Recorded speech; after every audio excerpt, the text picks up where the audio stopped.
Hello, this is Robert Messina. After my last video was published, which was "The Earth is My Footstool," on his earth and walking around, the most notable way was dwelling in a Holy of Holies ark and in a temple. In that video, I was going through the different temples, both made with hands and made without hands. And I noticed, after I published it, that the last temple was the seventh one. And I got excited about the fact that it's the seventh one. And I also noticed priests themselves were going to be resting, and there's going to be no priest in that last temple. In this video, I'm going to count the temples again, and I'm going to make some comments, but I'm also excited about the fact that it's the seventh temple. And then it's just the number 7, and the number is really for the day of rest. And it's meaningful that the priests, the Levites, themselves are not going to be serving in the temple, because the temple is going to be the Lord that's on the throne, and also the Lamb, the bride, the groom, the bridegroom of the bride, us, collectively, his bride. That's where we do no work, nothing. Anyway, that's where we are. So first I'm going to, don't be alarmed, don't be nervous, you'll recover, but I'm going to blow your mind with the number 7 in the very first verse of the Bible. And that's what I'm saying. I got excited because the number 7 and the day of rest, they go together, and it was the 7th temple. I think it's significant enough to produce this video just to go over it with you guys. But the number 7 in the first verse is, let me first explain to you the way gematria works. Gematria is numbers, like the first letter of the Hebrew alphabet is Aleph, and its number value is 1. The second letter is Bet, and its number value is 2. Berit. On the upper right, it has a number 2 on it, and the third letter is Gamal. I don't think there is a Gamal in there. Ivan Panin, who wrote more than 42,000 pages of Bible gematria notes, found over 50 multiples of 7 in the very first verse of the Bible.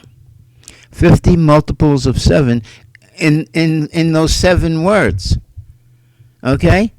And that's what blew my mind. From any other book, you'll never get a wow statement as this. Nobody, nothing. This first verse, to me, it's the title of the holy book. It's the title. I consider it the title because it includes everything. It is what he did in 6 days.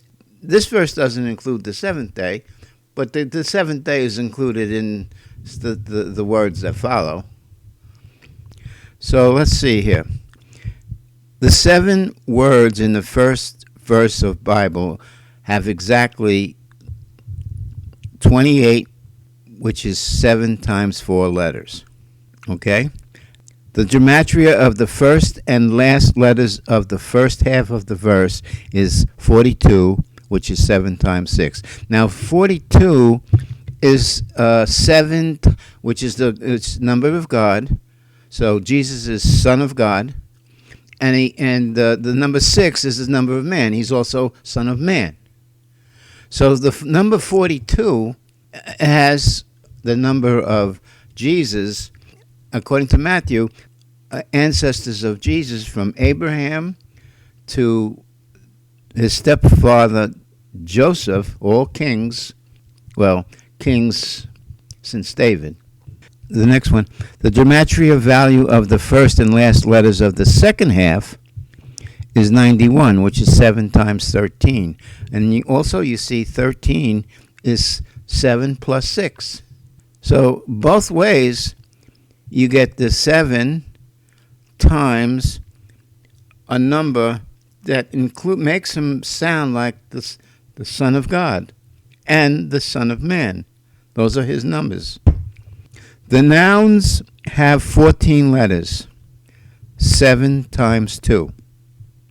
The sum of the nouns, God, heavens, and earth, is 777, which is 7 times 111. The place value of these nouns is 147, which is 7 times 21, or 7 times 7 times 3. The Hebrew verb created has a value of 203, which is 7 times 29. The first 3 words contain the subject and have exactly 14 letters. The place value of these letters is 140, which is 7 times 20. Of these 14, the place value of the silent letters is 28, which is 7 times 4. And the place value of the non-silent letters is 112, which is 7 times 16. The odd numbers among the 14 total is 42. Again, 7 times 6. Even numbers among the 14 total 98, which is 7 times 14, which is 7 times 7 plus 7. Okay, I'm not going to keep going like this. I think you got enough to realize that this is an awesome thing that's going on here. The second thing that's awesome is that the priests don't work, and I'm going to explain a little bit about that.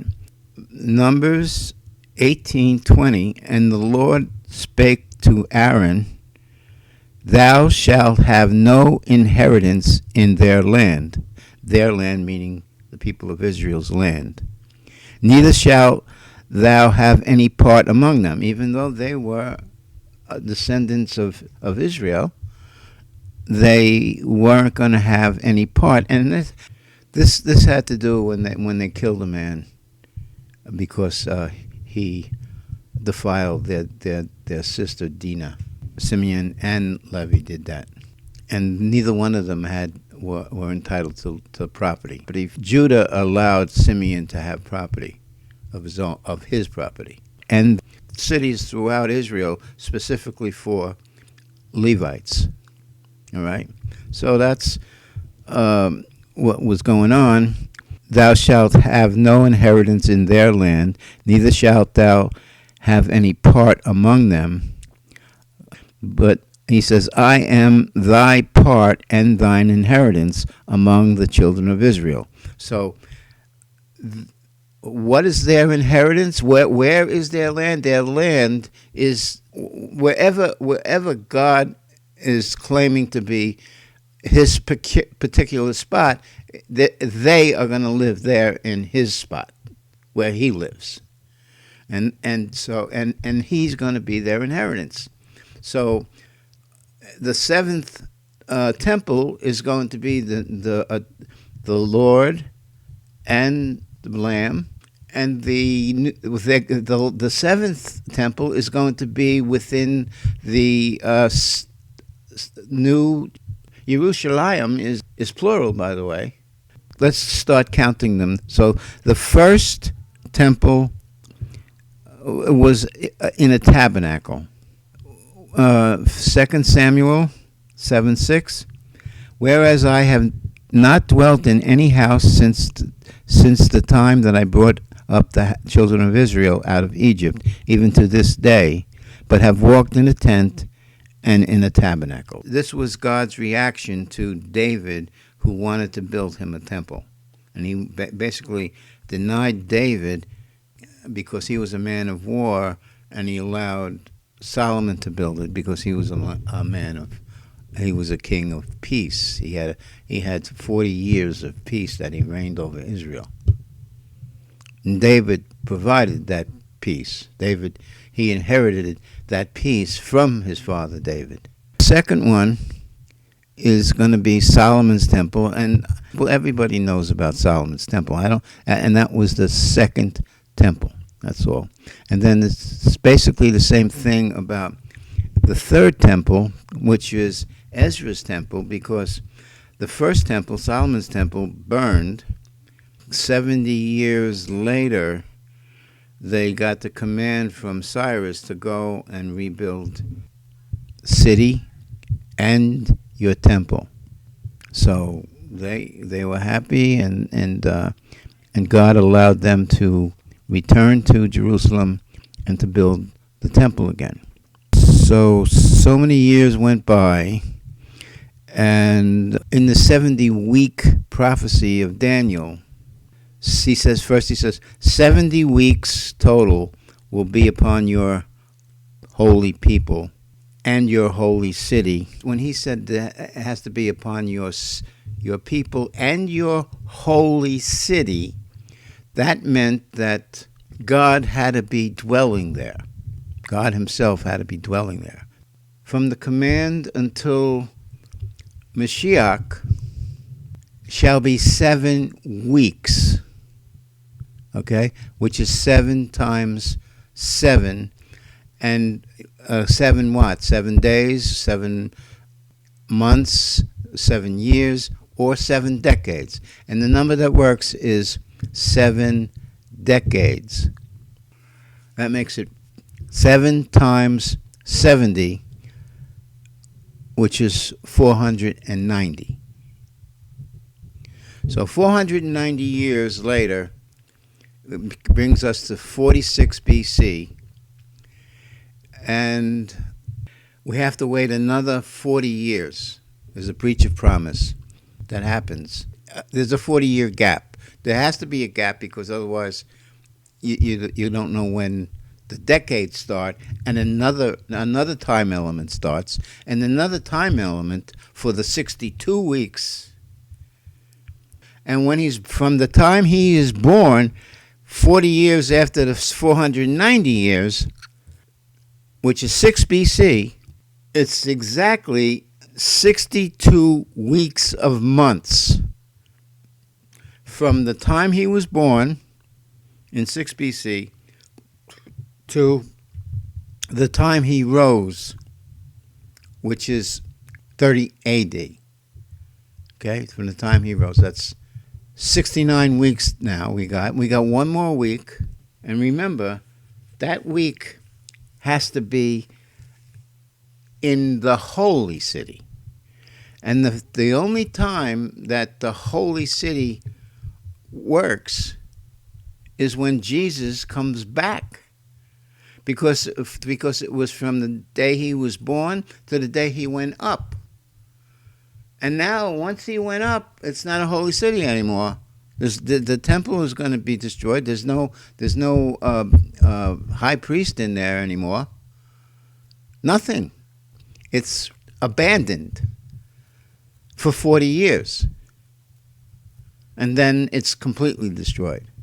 So you see, you have the 40 years before Mashiach, you have the 40 years after Mashiach, and then the temple is destroyed again. And that's where we are. That's where we are today. That temple is no longer here. But what do we have? We have the temple of his body. So that basically has.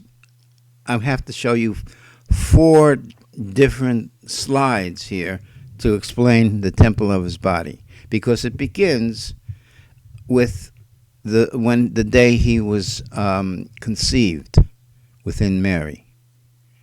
The verse that gives us that is, "The Holy Spirit will come upon you, Mary, and the power of the Most High will overshadow you, Mary. Therefore, the child to be born will be called Holy, the Son of God. Okay, so right from the get-go, in the womb, he's holy. And Elizabeth prophesied when they met, and Elizabeth was in her 6th month, and Jesus was just conceived. The babe, it's John the Baptist that was in Elizabeth's womb, and he leaped and he was rejoiced, and she was filled with the Holy Spirit. And all of that happened because he already had a holy presence. His body was a temple ever since that time, because he was Son of God. Right off the bat, because God the Father fathered him. So we have to become born again.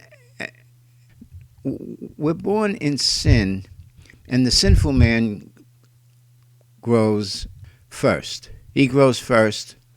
Another man waiting to be a new man within every person. There's that second half. There's that second soul of it's your second soul that wants to be born again. And it becomes born again when we become Christians when we start believing in him, and we submit to baptism, which is submitting to death of the old man and alive to the new one. When we do that, we're doing something very, very special.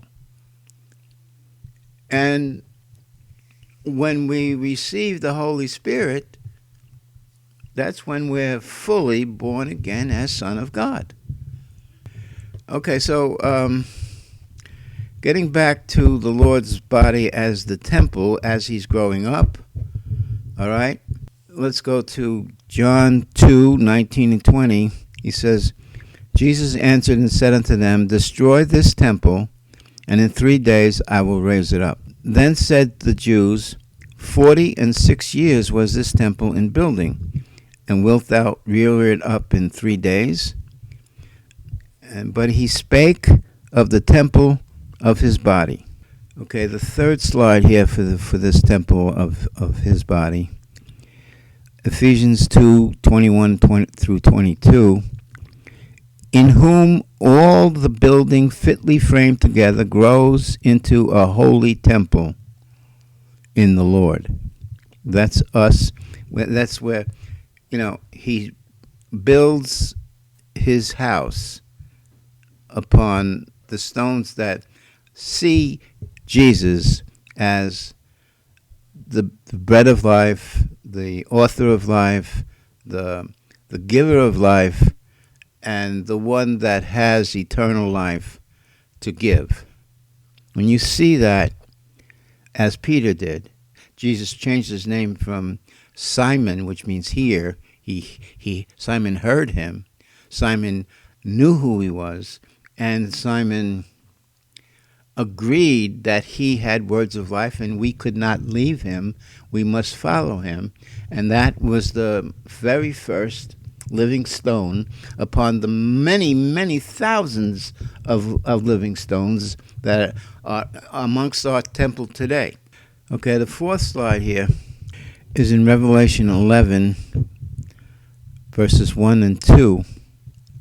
This temple that the Lord is the chief cornerstone is tread underfoot by the beast out of the sea. And that verse that I want to go with that is Revelation 11, 1 through 2.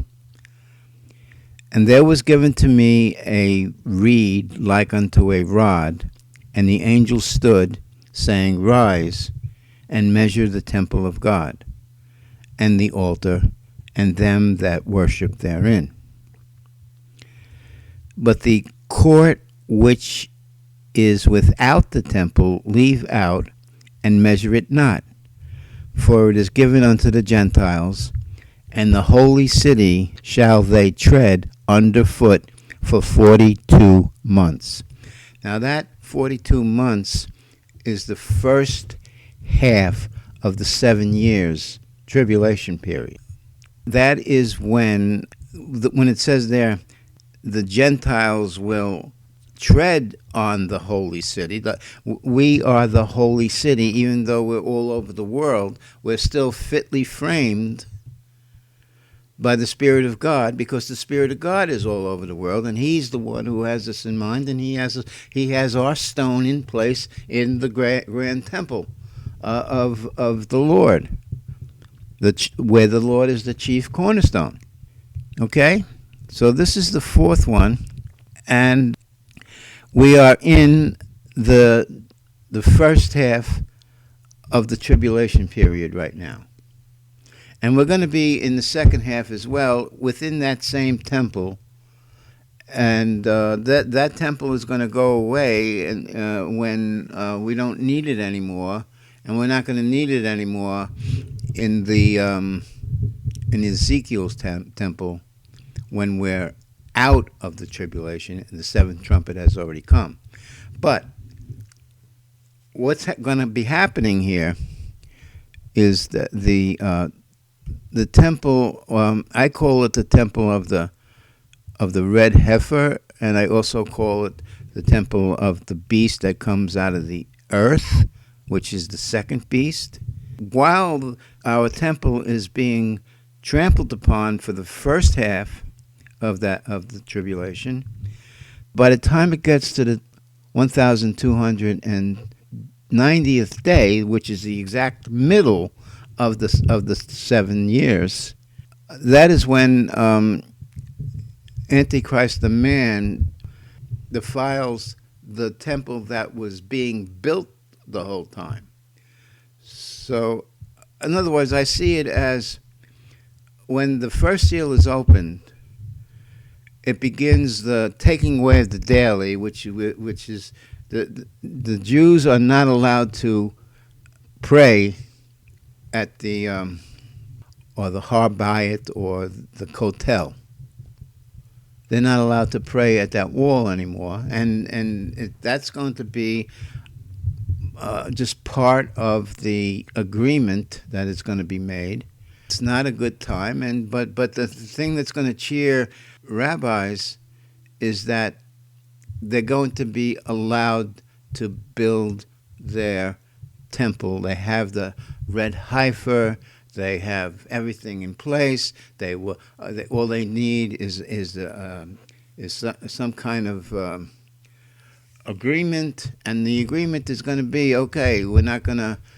You guys are going to have peace, and we're not going to have sacrifice anymore. And the sacrifice that's been going on is the sacrifice of people. The Palestinian people were being sacrificed themselves. The Hamas was allowing. See the way they think. They think that anybody who dies with doing the will of Allah, if they die doing the will of Allah, they're going to be well taken care of. They're going to be spiritually great, recognized as spiritually great to the eyes of Allah, which most people don't agree with that, but they do. They are taught that from when they're children. So anyway, the oblation and the sacrifice. The oblation is the praying at the Wailing Wall, and the sacrifice, and that's the first time the word sacrifice is actually, the Hebrew word is actually there. And that's because it's not a sacrifice that like praying to the wall, or it's not a sacrifice like Abraham had, offering the Lord sacrifices. It's a sacrifice that isn't really recognized. It's still going on. It's still happening. They still do it. And that's supposed to stop. It's supposed to stop. And, those guys are such liars. But I think they will stop. Because the temple that's going to be constructed with the red heifer, the Jews are going to be doing it because they got all the plans, they got everything ready. But the Pope is going to be the ruler of this temple from the beginning. He's going to be, and the second half of the tribulation period is when he's going to be using it to put his image into the holy place. See, he puts it into the holy place, and he defiles the holy place. The verse that talks about the Antichrist, the man, causing the great tribulation is 2 Thessalonians 2, verse 4. Who opposes, now this is Antichrist, the man now, who opposes and exalts himself above all that is called God and that is worshipped, so that he, as God, sits in the temple of God, showing himself that he is God. Slide B here now. The red heifer, beast out of earth, that's when he's ruling, the second half. He rules, it's called times, and a half a time. Again, he puts the image into the holy place. In Matthew 24, Jesus is talking, 15. When ye therefore shall see the abomination of desolation spoken of by Daniel the prophet stand in the holy place, whoso readeth, let him understand. He talks about the greatest destruction that ever was on earth, the greatest destruction that ever will be on earth, and also where time has to be shortened so that everybody can live, so that not everybody would die unless he shortens the time that was actually dedicated for that particular seal, the fourth seal. Okay, the third slide for this is, he had power to give life unto the image of the beast, that the image of the beast should both speak and cause that as many as would not worship the image of the beast should be killed. So he has this image of a beast. In Daniel's, Shadrach, Meshach, and Abednego, they had to go through not worshiping a golden image Nebuchadnezzar set up, and he had his whole kingdom had to bow down to it whenever they heard the music. Shadrach, Meshach, and Abednego were thrown into the fiery furnace. They just didn't die. It's the same exact. That was prophetic of what's going to happen to us in this time. When people see us, and the music starts, you might say, and everybody has to bow down and worship it, we can't. Very important. We can't do that, because if we do, we'll live for a very short time until the seventh trumpet rings, and then the only thing left for us is the seven vials of wrath. We become unbelievers if we do that. It's a test. We got to pass the test.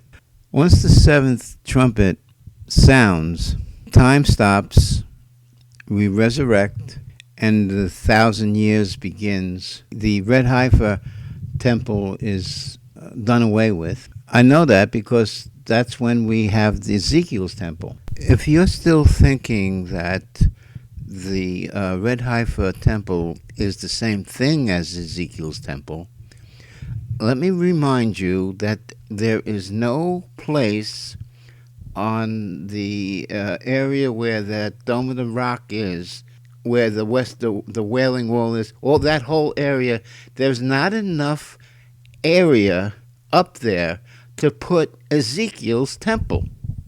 It's not enough. Ezekiel laid out all the dimensions, and it's not going to fit up there. Now, if you think that they're going to put it up there anyway, they're going to figure it out, okay, maybe. But I don't think so. First of all, it's going to be a defiled temple, and the Ezekiel's temple we're going to have 1,000 years. I don't think he's going to want a defiled temple. I don't think he would want his holy place defiled with, number one, the Antichrist, the man, exalting himself in it, And number two, the ecumenical guy making everybody bow down to this image that he makes, that he causes life to the image. And he plays the music, and you got to bow down, otherwise you're dead. That's the guy who's going to be ruling.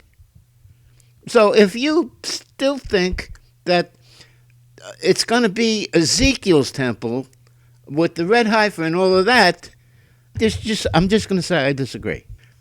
The red heifer is the third temple. They call it the third temple because they're not counting the tent, they're not counting the Lord's temple, and they're not counting. They're saying that the red heifer temple and Ezekiel's temple are the same thing.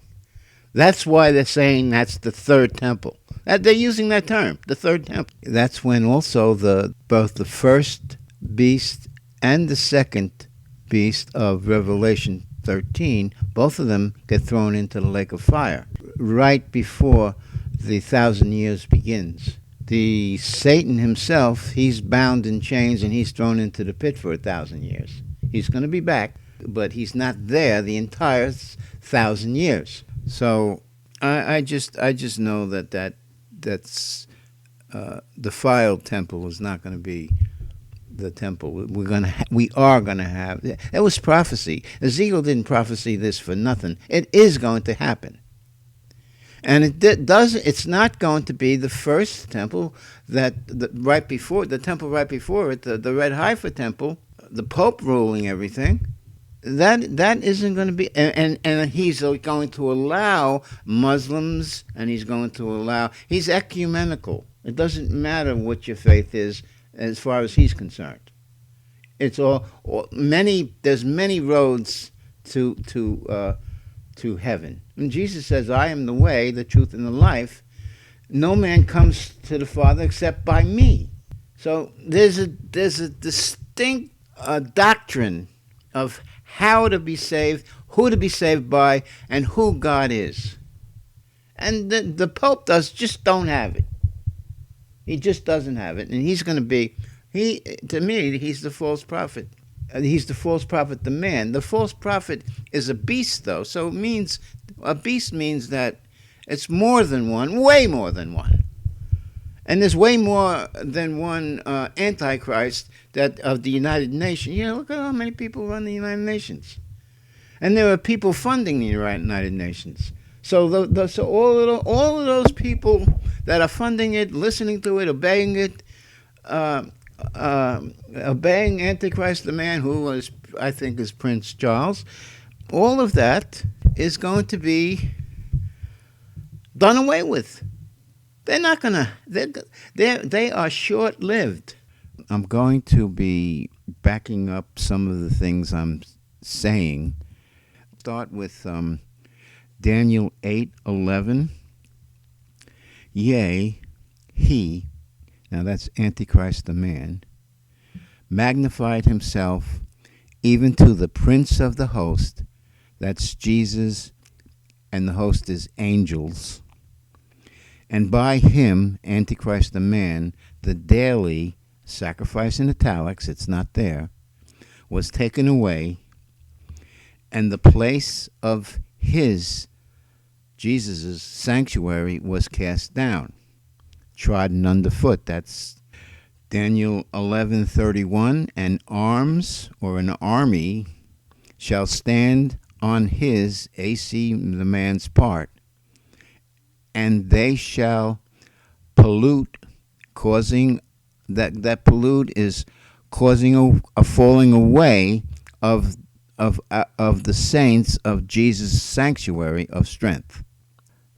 So the word pollute to me is causing the falling away, because his sanctuary of strength is the temple built with the living stones. Okay, so he really can't go into that temple, our temple, but he can cause us to fall away. In that way, he's polluting it. In other words, we're standing firm, but we're getting knocked down at the same time. We're getting tread upon. and shall take away the daily, again, sacrifice in italics, and they, the first beast, now this is the beast itself, shall place, and that word place should really be, it's the word natan, that place really should be permitting. They shall, because it's confused me when it says they shall place the abomination of desolation. To me, that's placing an idol. You don't. This is actually describing the man going into the holy place and calling himself God, and that is not placing. The multitude beast permitted him to go into that. They were part of him going in and exalting himself. Okay? They were part of that. And so that makes more sense. I looked it up, and permit is one of the times they translate Natan, which means most of the time it means to give or gifts. Daniel 12, the abomination of that makes, they shall permit the abomination that makes desolate, and that's Matthew 24:15 again. Daniel 12:11, from the time that the daily, and sacrifices in italics, shall be taken away, and the abomination that makes desolate set up, there shall be 1,290 days. So that, whenever I see that expression, I know it's the first half. Keep going with Daniel. Now, Daniel 9:27 is the best verse for referring to the abomination that's of desolation caused by Antichrist, the man exalting himself as God in the holy place. So, and he, AC the man, shall confirm the covenant, the Oslo Accord, with many, or in Aramaic it's Rabin, for 1 week. That 1 week is the Oslo Accord that was signed in 1973, and it lasted exactly seven Hebrew years until 2000 AD that we have. It wasn't ended, it was broken 7 years. And it needs to be confirmed, and that's the covenant that everybody's talking about the peace treaty, that they want to sign the peace treaty. That's what they're talking about, confirming that. They're talking about this event today as I'm talking. And in the midst of the week, and that word midst is really the word middle. It's actually, the Hebrew word there is actually a divide. The middle divide of the week is when this happens, when he exalts himself, when that whole thing happens. He, AC man, shall cause, and this time there's no word daily, but there is the word sacrifice. Sacrifice is there. The word daily isn't there. And they don't even say daily. They always said daily and then a blank. But this is the only time that they say the word sacrifice, and that's because we're as I said, that there's a human sacrifice that for the sake of Allah, that they're sacrificing to help eliminate Israel. That's their cause, to eliminate Israel. I mean, Israel doesn't want to be eliminated, so that's the reason why they're at the table, and they do eventually sign this, and I think it's going to be pretty soon. And the oblation is the praying at the hotel wall. Okay, he shall cause the sacrifice and oblation to cease for overspreading of abominations. He, Antichrist the man, shall make it desolate. So that's again abomination of desolation. In the second half of the tribulation period, we're going to get the second beast that rises from the earth in Revelation. That's why I call him the second beast. And he is also referred to in Revelation as the false prophet beast. He, the second beast spokesman, that's the Pope, shall speak great words against the Most High, and shall wear out the saints of the Most High. When he wears out the saints of the Most High, that's us, by causing us to worship an image or die, and that wears us out. I mean, we are standing. The second half, we are standing. The first half, we were being trampled on. You notice that we were trampled upon for 42 months, the first half. We are standing the second half, and they're trying to knock us down. They're trying to wear us out. And they are causing apostasy. They are. So they shall wear out the saints of the Most High by causing us to worship that image. They're causing everybody, but if we do it, we lose. We don't want to lose. We want to stand. Above all, to stand. Like Jacob stood. And to think to change times and laws, and they do that with they changed the Sabbath to Sunday, and they did that way back in Constantine's time, and that's where Daniel 7:25. Daniel 7 is really talking about Constantine and Constantine was emperor, and the emperor had the title Pontifex Maximus, and that's where we get the Pope from. The Pope is described in Daniel 7. All right? And they shall be given into his hand until a times, and dividing of times. See, so I'm so happy that they made this distinction between the first half and the second half. The first half is described as 42 months or 1,200, and I'm going to say 90 days because that's the entire first half, and the second half is times, and the dividing of times, and that has a meaning too. And like I said, I'm not going to keep explaining everything that's written here. All right? And we're going to have 1,000 years in Ezekiel's temple where there is sacrifice, because he was instructed to put an altar. So there's sacrifices, and there is the law of God is going to be perfected, and the law of God has work 6 days and rest the seventh.